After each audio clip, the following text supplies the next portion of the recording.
Hello, everyone. I hope that you are doing well and that you're keeping safe. I am back with another movie review slash recommendation, and the movie for this week is Ring the Bell. It was released in 9th April 2013. So, spoiler, the movie video quality may not be as good as we are now accustomed to.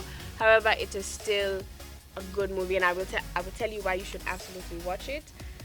It has a 4.5 out of 5 on Christian Cinema. Do I even need to say anything else? No. So I'm just going to read for you the synopsis that's available on Google. Rob Decker, a sleek sports agent, becomes stranded in a small town. The simplicity of life and the faith of the people living there cause him to reevaluate where his life is headed. So I know that when you hear that, you think, oh, it's one of those movies. This is different. And let me tell you why this movie is different. First of all, I don't know if I'm the only one who watches movies, and sometimes I feel like I've watched a movie and I don't know anything about the people. Like, you watch an entire movie with one particular character and you have no idea who they are. You learn nothing about them. You know, sometimes when it's Christian movies, what happens is the person's personality trait is, I'm a Christian. That's all that you need to know. But that's not how it works in real life. And so it makes you feel like you're not actually watching a story that you should learn something from or pick something from, or that you should even be inspired by. This movie is different. I like watching it because I do know that I watched it when I was younger, because I rewatched it and I was like, I've seen this before. But watching it now, I was like, wow, I actually, oh, you're like that. Or this is why you're like that. And so on and so forth. The characters are well written, especially the main characters. Obviously, you can't always get in the entire character development of a side character, but the main characters were well developed. They had personality traits of their own. There are two people that are siblings in the movie, but they're very different people. I love well written characters. They were well written characters, and you feel like you actually know these people in one way or shape or form. The second thing that makes this movie different is the come to Jesus moment. Now, Rob Decker, sleek sports agent, has to go and reevaluate his life in a small town. There is definitely going to be a come to Jesus moment. However, I think his come to Jesus moment in this movie is the most true to life I have seen in a really, really long time. I'm not gonna spoil and tell you why. However, I think it is probably the most realistic I have ever seen. It's one of my top 3, and it's not number 2 or number 3. I absolutely love the come to Jesus moment. I'm not going to keep talking about it because then I'll just spoil it for you.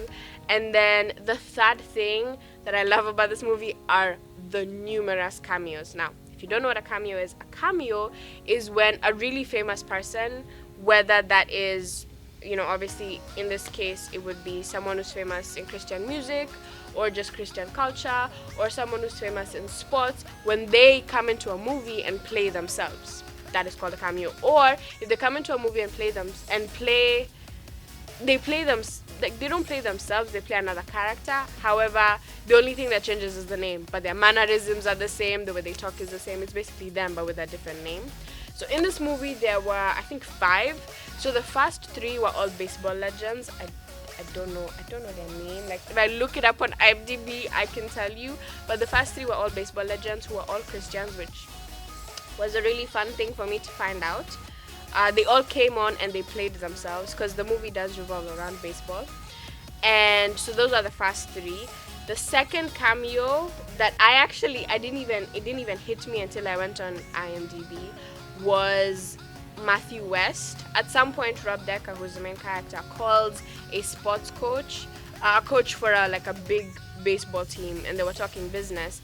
And later on, when I was looking through the cast, it was like, that's Matthew West. Now, for those of you who don't know who Matthew West is, he's the one who did the song, Hello, my name is Child of the One True King. If you haven't had that song, after this video is over, just do yourself a favor. It's a really good song. So he's the one who did that song and a bunch of other really good songs. So for him to be in the movie, I was like, oh my gosh, this is crazy.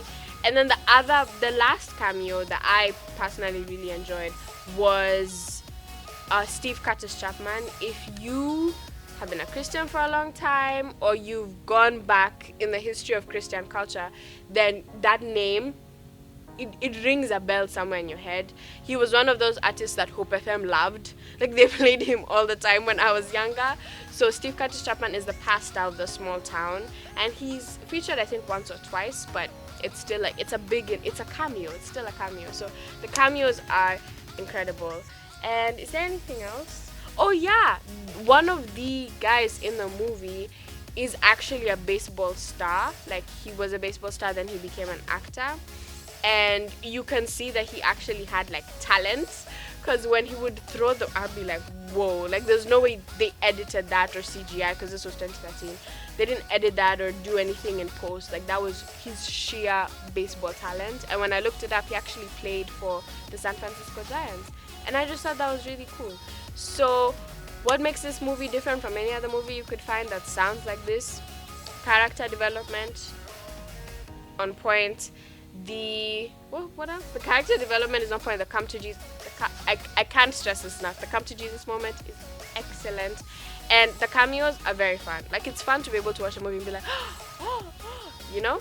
So the come to Jesus moment, and the fact that like one of the people that is supposed to be this great legend is actually a great legend in real. Oh my gosh! And I forgot the best part. There's a casting crowns. Sorry, I'm not. Sorry.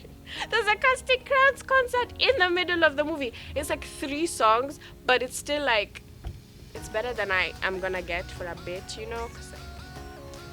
It's better than I'm going to get for a bit, but it's still amazing. If you don't know who casting crowns are, do yourself a favor after this video. Casting crowns. It will change your life. It will. I promise you, it will change your life.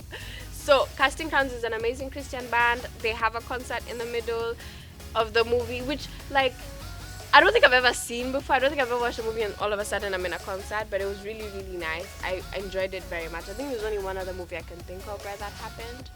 So yeah, that was how did I forget that? That was amazing. So check out Ring the Bell. It's available on YouTube. However, I'm pretty sure you could get it in a few other places.